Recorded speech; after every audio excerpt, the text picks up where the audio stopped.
Stop rear view marketing.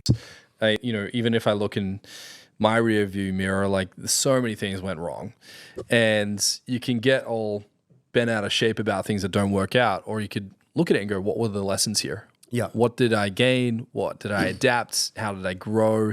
I developed character, and there's a Jim Rohn quote, which I love. And he said, if all your failures held a seminar, what would you learn from it? What are some of like potentially the most challenging failures that you've been faced with? And then what did you pull out of those car crashes? I think the probably biggest lesson that I've learned is to focus. So when I started my agency, I very quickly found that entrepreneurial itch.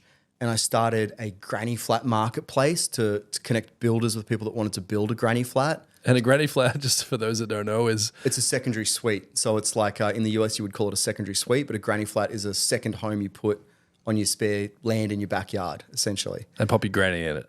Yeah, or or in Australia, you'd probably rent it out for $1,000 a week because our property market's crazy. But so I did that, and then my friend worked at Google X, and so he was working on the Google Glass back then, and we started a tracking app. This is 2013. And the glass was the glasses that you could see I remember that. So it started like this venture there, and then another friend wanted to take on Alibaba, so I took an investment as sort of like the fractional CMO for a business called Quality Trade, and I just did like 6 things at once, and none of them worked, so for me, when I sold the agency in 2017, if I'd have just directed all of that effort and energy and money into the agency, it probably would have been 10 times as big.